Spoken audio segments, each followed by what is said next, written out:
I would have trouble focusing and things would take double the amount of time that they would usually take because my eyes would wander, my brain would wander, and I mean, who can focus when they're hungry?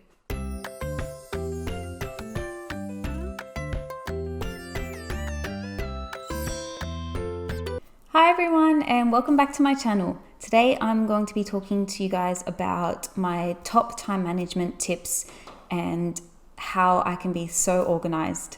But first, hi, I'm Steph and I'm from Origami Collective and I share tips on how to simplify running your online business and up your productivity.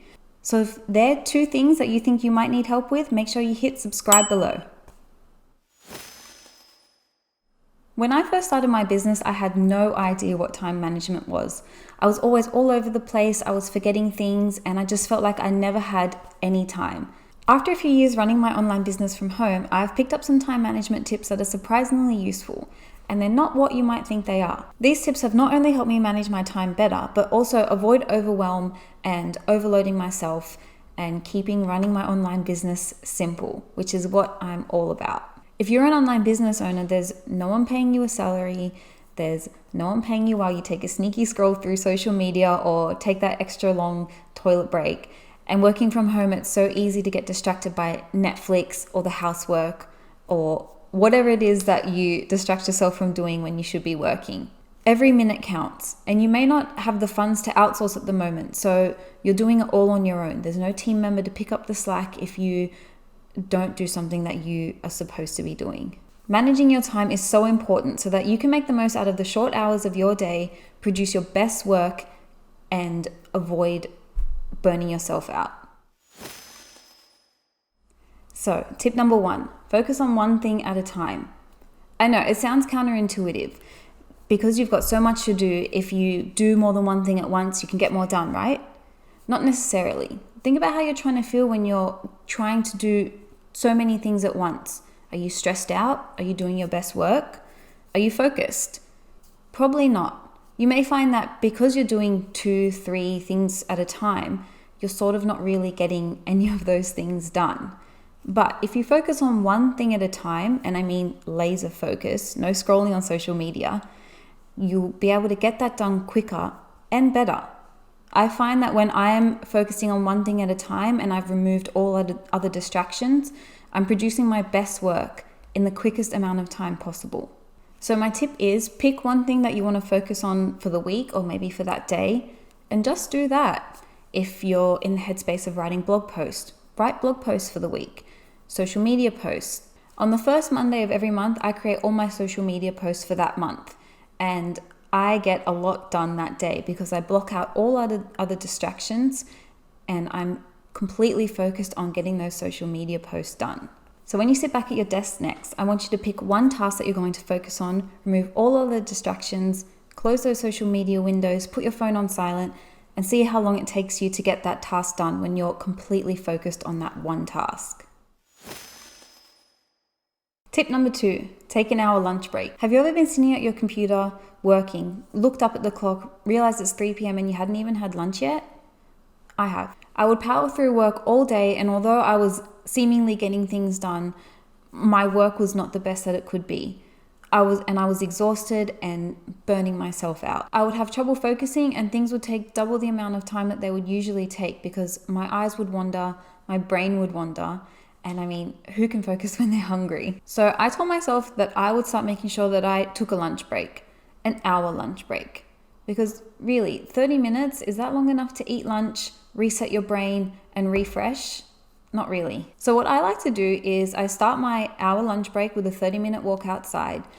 Nothing gets me pumped and ready to get back into work like some time outside, fresh air, sun on my face, and just some time away from the screen. While I'm walking, I like to listen to podcasts like Cohen Ray or Melissa Griffin, and they just really help to keep my mindset in check and give me a break from work stuff while also keeping my brain busy. I then make sure I eat lunch away from my work desk.